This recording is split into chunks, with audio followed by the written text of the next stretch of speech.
Hi, I'm John Byrne with Poets and Quants. Welcome to our Fireside chat at Center Court.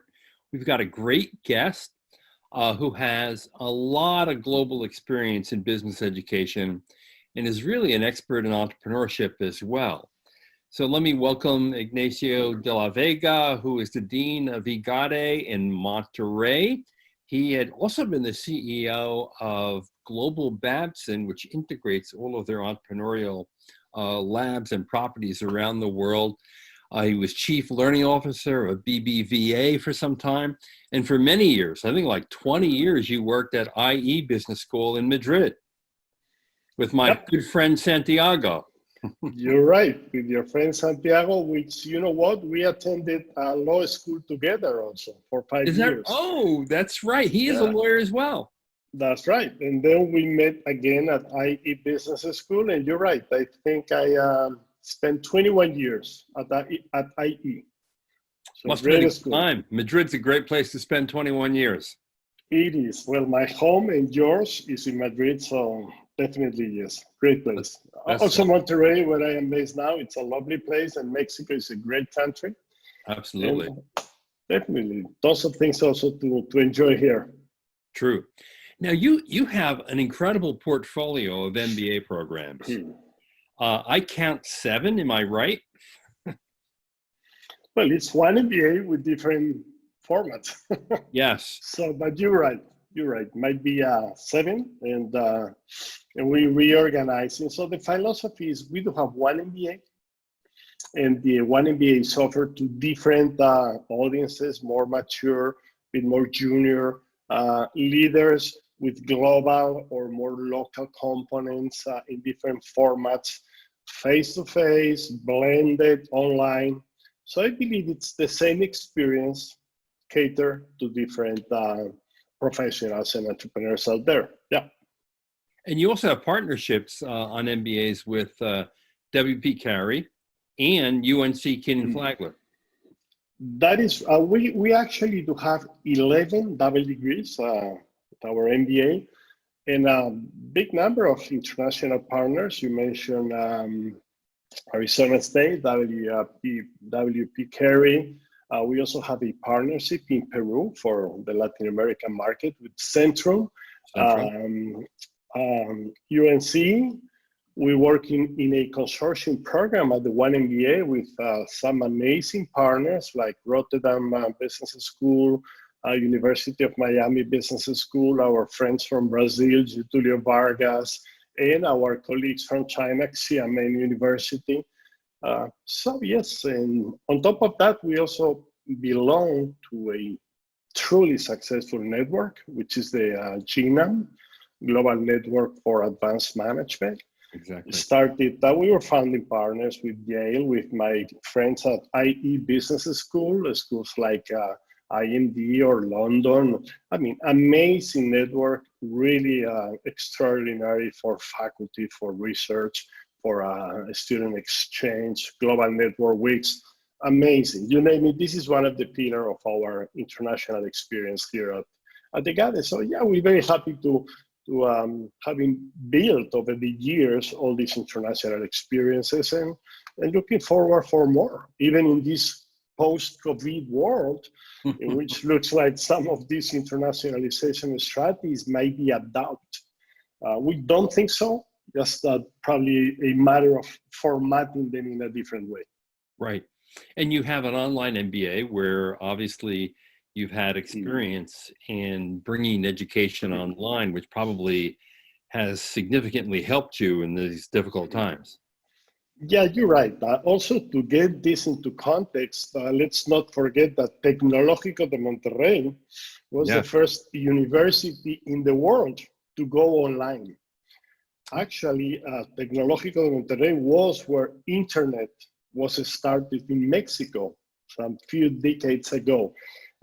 We went first, even before I joined the school, some 25 years ago. Wow. We were into satellite education. Wow. Then it was TV, undergrad and grad education. And lately, the Tecnológico Monterrey University moved probably 15 years ago into the online space. I remember in 2000, we were launching at IE Business School with your friend and my friend Santiago and some other colleagues, a global executive MBA. And at that time, benchmarking Tecnológico de Monterrey was active, also online. Oh, wow. Yeah. So you're right. There's a long history behind.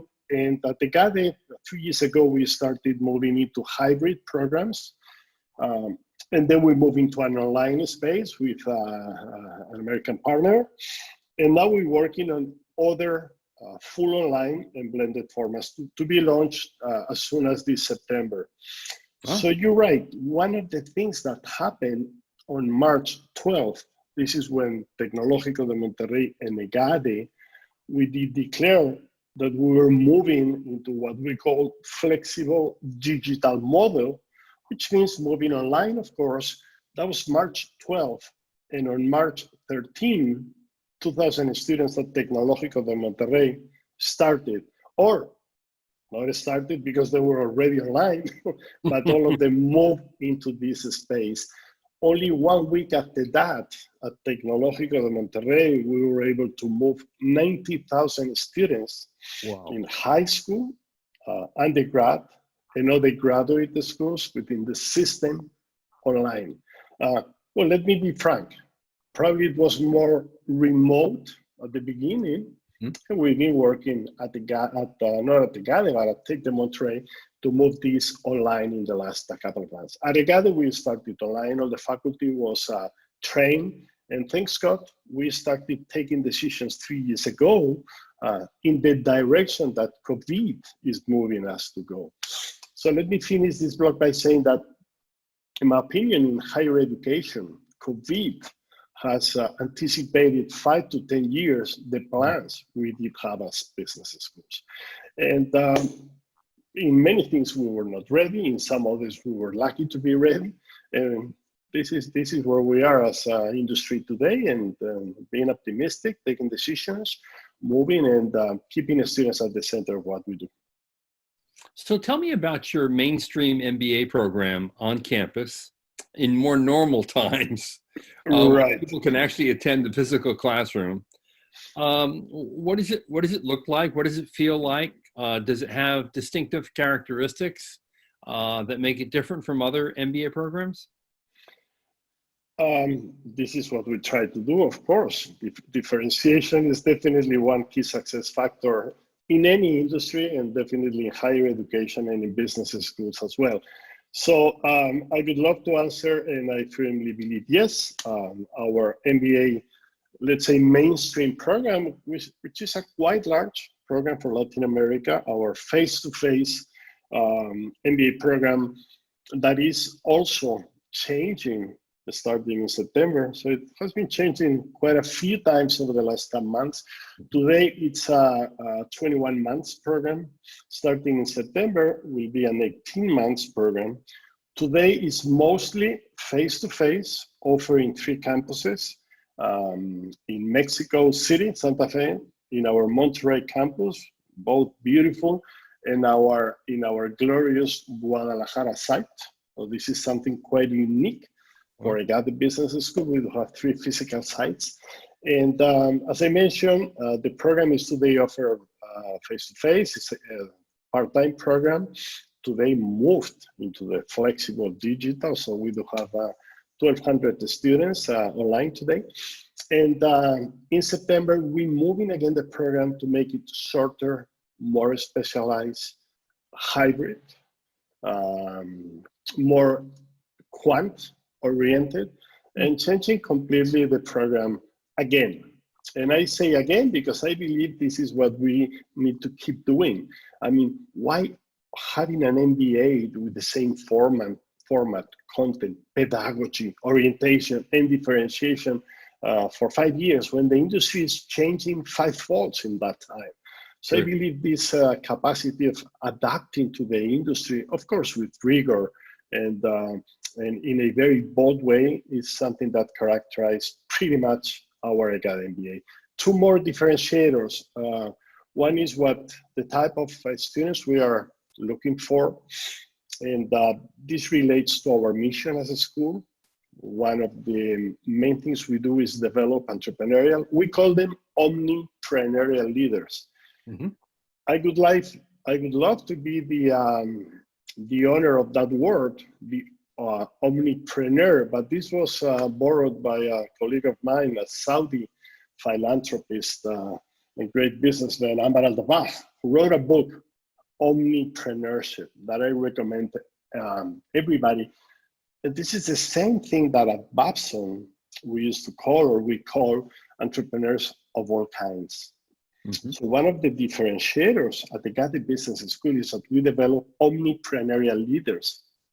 Meaning by these might be entrepreneurs, might be corporate entrepreneurs, might be innovators within companies, might be any other thing related to organizations. What about governpreneurs? The second big thing is our search for leaders or future leaders to be. And for us, a leader is the one that is going to make a positive change. And this is related to the purpose also of our organization, of our business school. And we firmly believe that we are here also to change the world. And as we cannot do that as a business school, our responsibility is to impact in those that are going to change the world for a better. Those are our students. So right. If you combine all these differentiators, and then you get a quite attractive MBA, by the way, that I recommend not only to Mexican and Latin American students, but to students from all over the world. 60% of our offering today is in English, and only 40% is offered still in Spanish or in bilingual formats. I see. Mm-hmm. And when you change to a more blended format, what percentage of the learning will occur online versus face-to-face?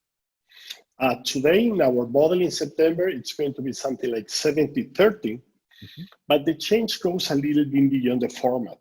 It goes also around the way in which the experience is sort of delivered.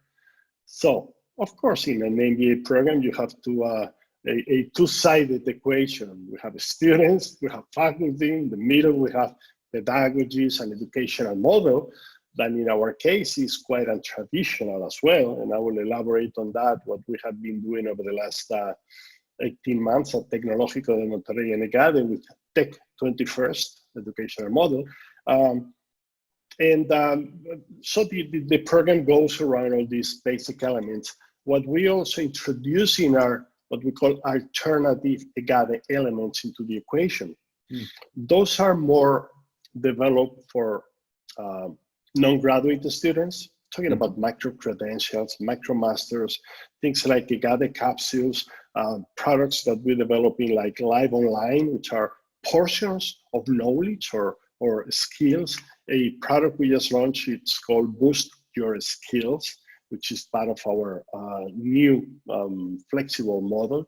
So when you combine the more traditional approach to education and classroom sessions with all these different pieces of education, you get a much more rounded and robust impact on your students. So this is what it's on our program starting in September.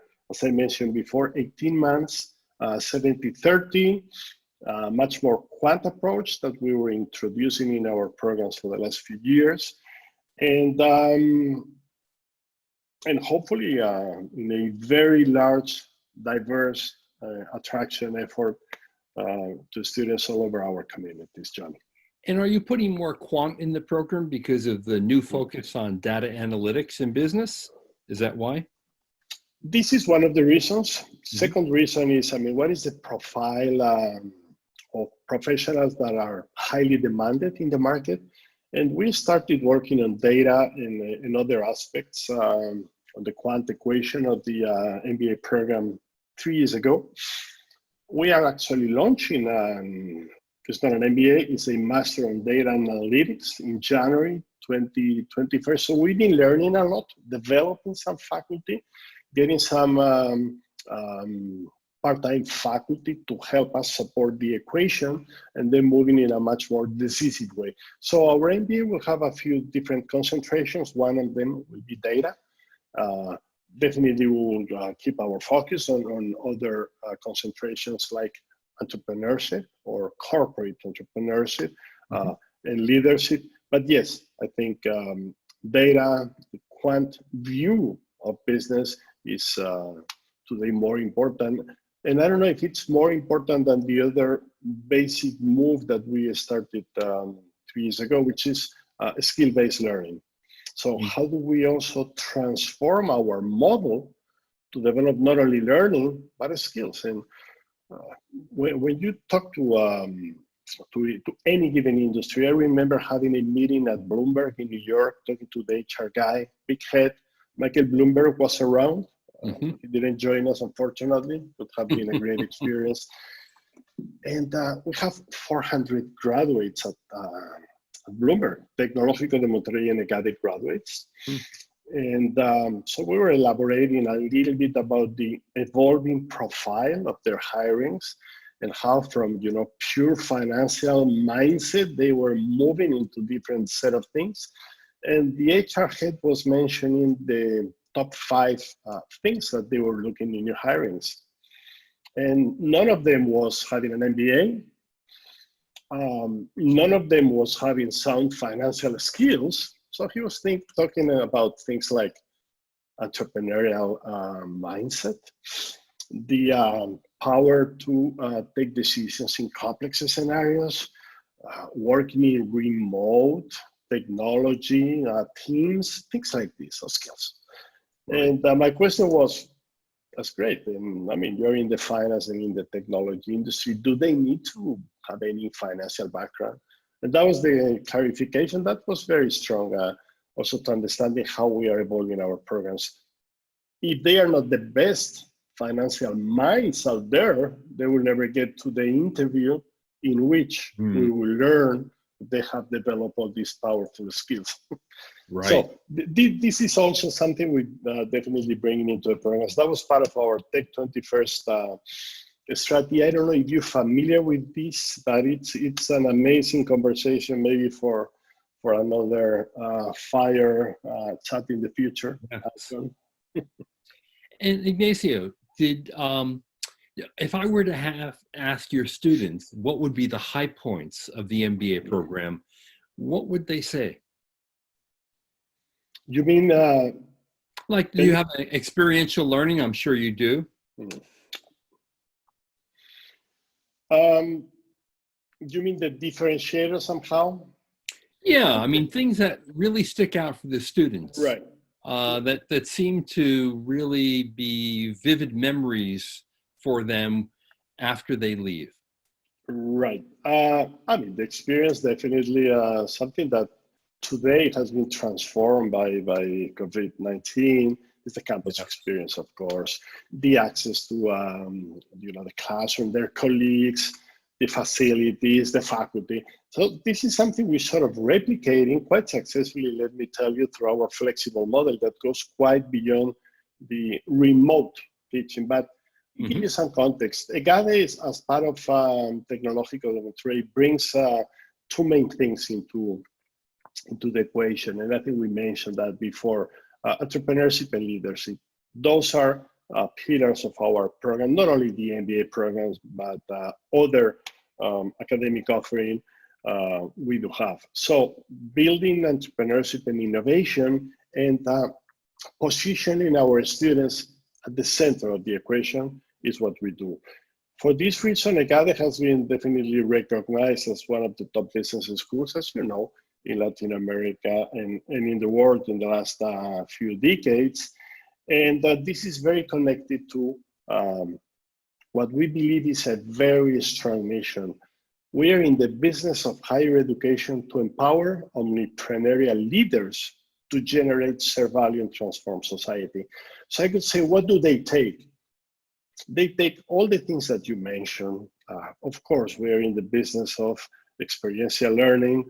We're in the business of hiring the best faculty we can pay, of making the most diverse student body and faculty body. But at the end of the day, one of the takeaways of the school is a fresh look at how we can impact the world, how we can create more conscious business economies. which is extremely important in a context like Mexico, Latin America, countries in which, as you know, there's lack of opportunities, corruption all over the place, poverty, 50 million people in Mexico living under the poverty UN rate, a lot of informality in business. So how do we come up with a different definition of capitalism? This is something that we bring in as a university. This is something we bring in as a school. And this is something that our students are helping us to redefine. I mean, is this shareholder capitalism good enough for fixing the problems we do have as societies? We had no doubt 2 months ago or 3 months ago before COVID. Now I think that the picture is even more clear. So when I was saying we are in deep trouble as humans, as societies, as business schools, we've been confined at home for 50 days today. Still, there is a big light out there. And it's we will come back to the new normal, whatever it is, because we need to build it. You, me, our faculty, our students will be the one building this new normal. We need to come to this new normal with a complete different vision of what we do. I've been in the last couple of years, I mean, not in the last couple of years, all over my career, I've been lucky to be, lecturing and giving presentations all over the world. The focus for the last couple of years was on 4 main trends of change that we were envisioning in society. That definitely we bring also in what we do at the GADE. And to make it very short, we're talking about how technology is changing everything. I started many years ago talking about that, right? The way we learn, the way we work, the way we communicate, the way we entertain, the way we discuss today through this tool that is becoming one of the most hated and used in the world. So how technology was shaping our world. Very true. Second big thing, how talent was changing the way organizations behave and making a real competitive advantage. And if we ask Michael Porter today, we'll probably say, oh, I was wrong. The only sustainable competitive advantage of organizations was talent. How talent was behaving in a completely different way. You know, home officing, remote, much more assigned by task instead of by contract. Things that we were looking at in the US in some other societies and that been transformed by these last 2 months. Third big thing we were bringing to this discussion is the way we learn. We're saying, it's great. I mean, the degree-oriented education will be with us forever, but we need something else. I mean, you and me, I'm a bit younger than you, I hope. We went to school, we work, maybe we went back to school for a graduate or a PhD thing. We work, we retire, play golf, do some consulting, that was it. Do some teaching here and there. Today, the world is completely different. It was different before COVID. So think about now. And this thing about career long learning and the need to keep updated and ready and transform and upskill and reskill and you name it was big 3 months ago. Today makes a complete difference. So how we work, how we learn now online, different, shorter, more impactful, more specialized. And the fourth one that I was bringing into the equation in my talks was purpose. And are we in the world to make money? Seriously? Is this all about it? I'm not saying that making money is not great. I'm not saying that companies do not need to make money. Of course they do, as much as they can.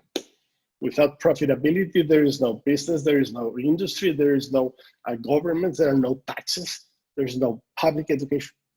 But this is not the only thing, right? So bringing this a conscious business, we created at the GADE a center in conscious business with our colleague Rash Sisodia from Babson. So we were working on these 4 mega trends just 3 months ago. Look at how COVID has made each of these 4 even more relevant today. Very true. It was my comment before. I mean, this has brought our plans for 2030 today. Yeah, definitely. And what types of students do you look for? What kinds of qualities do you look for in your students?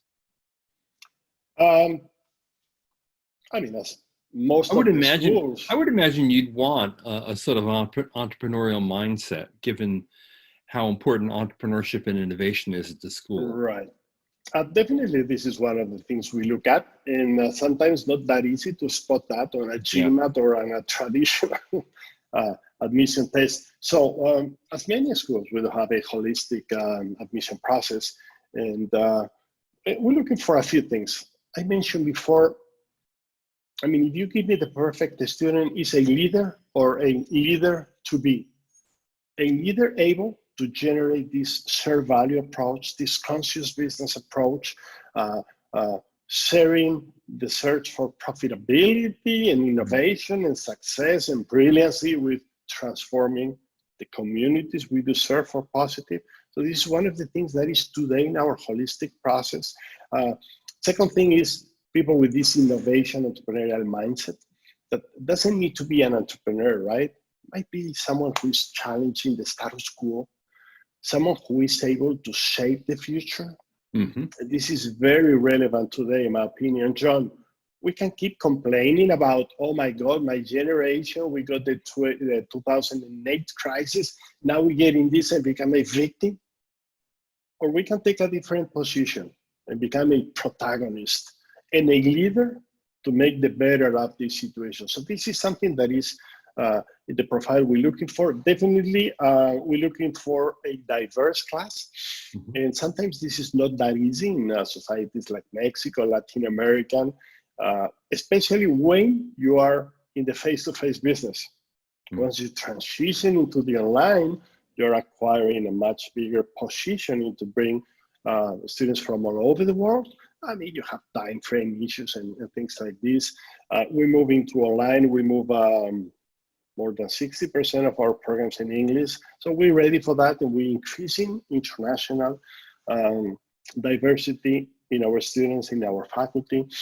So nationalities, work experience, background, academic formation, interest, abilities, this is what you need to do. You know, put a bunch of bright, different, diverse guys in the classroom, put some good faculty, some nice educational model, and definitely all these things we do, like experiential learning, challenge-based learning, and you make it. You make the impact.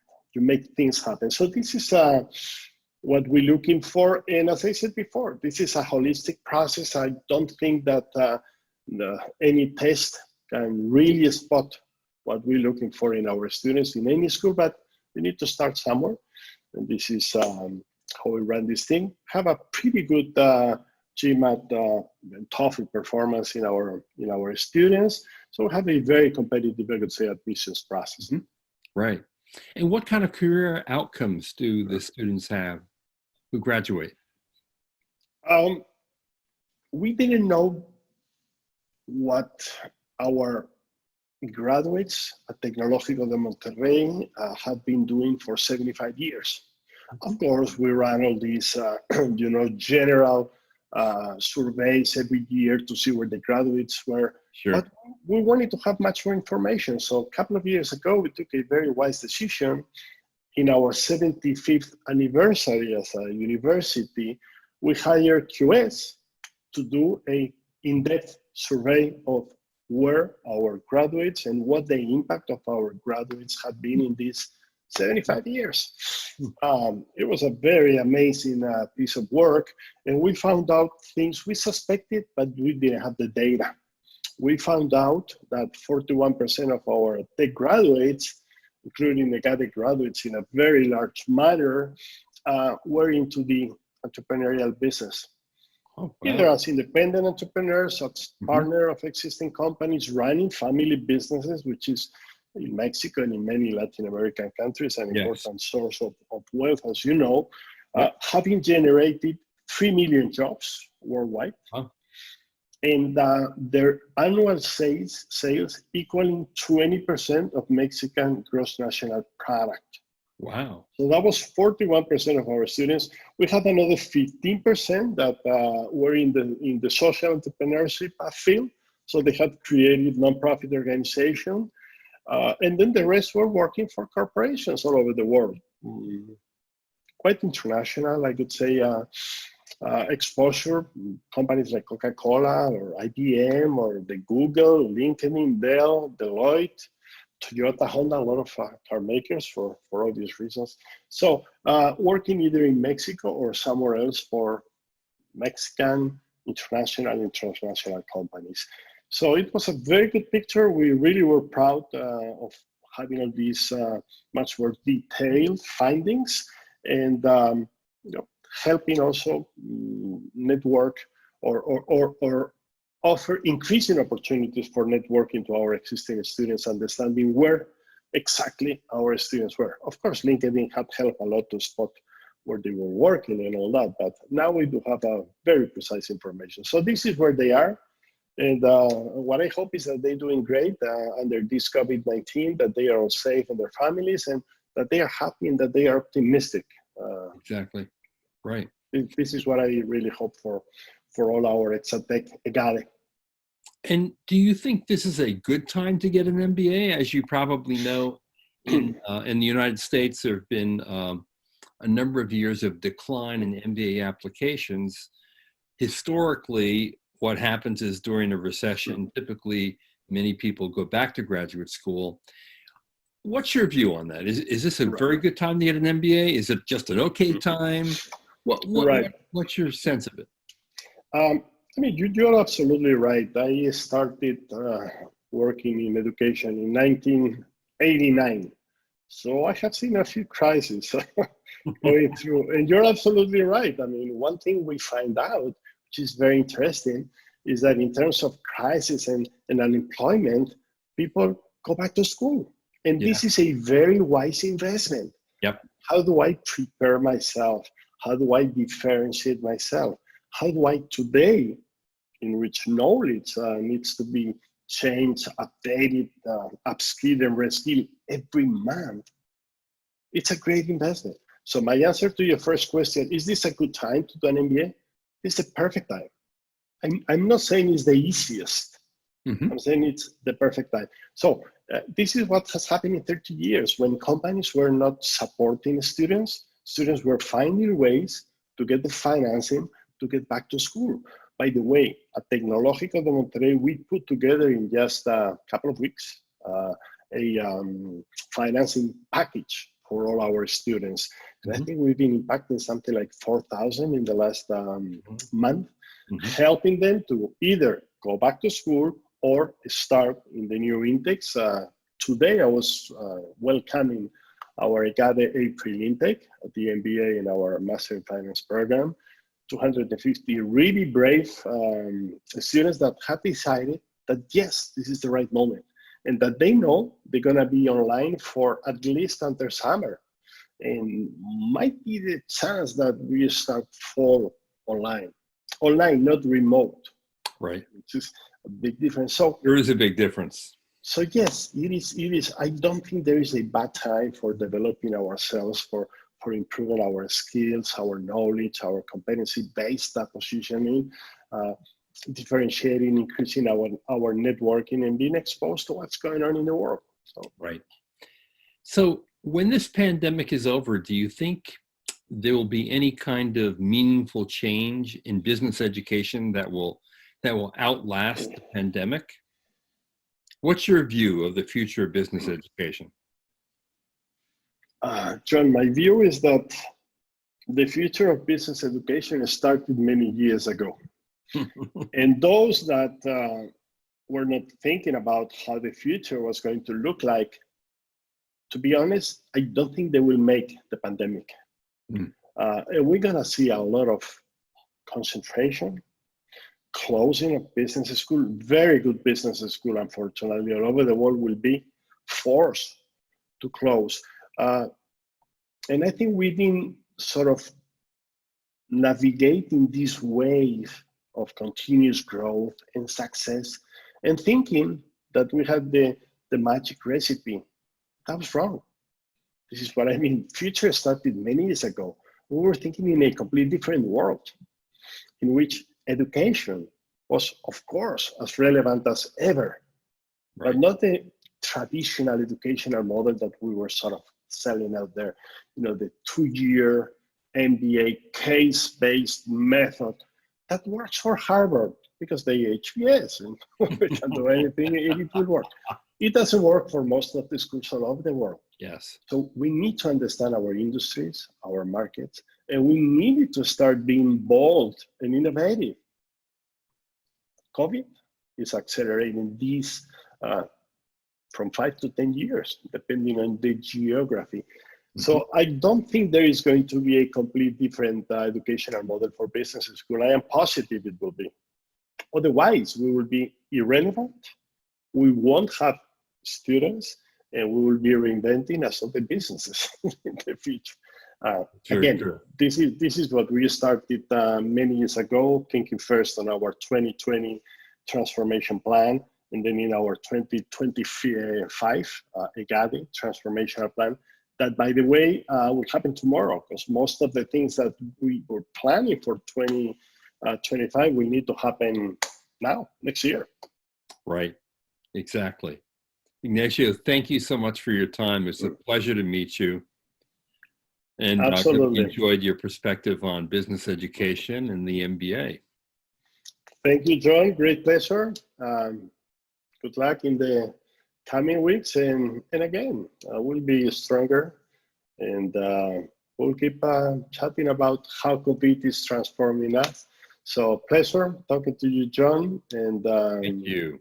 And I hope to meet you in person someday. we did in Vegas. Oh, yes.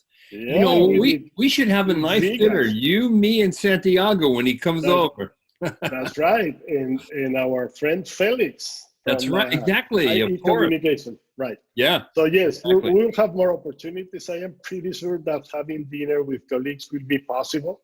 Yeah. Soon, maybe with a mask at the beginning. We'll see how it works. So hard to drink wine with a mask. Absolutely. All right. Thank you so much. Stay safe and healthy. Yeah. That's Ignacio de la Vega from IGADE Business School in Monterey. This is John Byrne with Poets and Quants. Thanks for joining us at Center Court.